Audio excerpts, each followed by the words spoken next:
السلام عليكم ورحمة الله. الحظر ثم الحظر أو الانتباه والحظر ثم الحظر ثم الحظر ثم الحظر.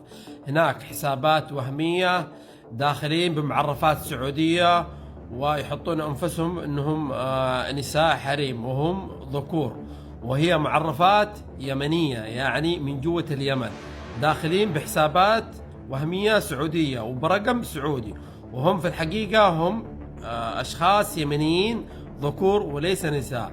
زي حساب هذا اللي حاطه الجنوبية وهذا اليوزر حقه زي كذا، انتبهوا منهم، الحذر منهم يا جماعة الخير. قاعد ينصبون على أخواننا اليمنيين اللي جوة السعودية هنا، اللي محتاجين كفالة هنا ويطلبون الله ويترزقون الله، ينصبون عليهم وياخذون منهم فلوس، بداية فلوس اللي هو زي العمولة عشان يكملون إجراءات الكفالة، داخلين على أنهم سعوديين بيكفلون اليمنيين وهم نصابين يمنيين من جوة اليمن، والله أعلم. الظاهر أنهم بعد حوثيين، نعم أنا ما أشك إلا في الحوثيين. وكذلك ينصبون على أخوان اليمنيين اللي جوة اليمن، هم اليمنيين ذولا الحرميين النصابين ينصبون على أخواننا المساكين والضعفاء والفقراء من اليمن، من نفس اليمن.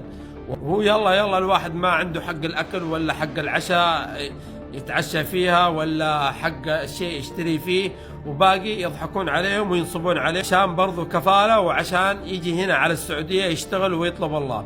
فالحذر يا جماعة الخير من هذه الحسابات ومن هذه المعرفات. هذه الحسابات ليست حسابات سعودية ولا هي معرفات سعودية، هذه داخلين بحسابات وهمية من نفس اليمن، وفيه برنامج يكشف المعرفات انها من جوة اليمن، وكذلك يحول على حسابات بنكية سعودية، اي ان الشخص هذا يعرف حساب بنك سعودي عشان ما تشك فيه ويوهمك انه فعلا هو سعودي موجود في السعودية. فالحذر منهم يا جماعة الخير، من هذول المحتالين النصابين. السلام عليكم.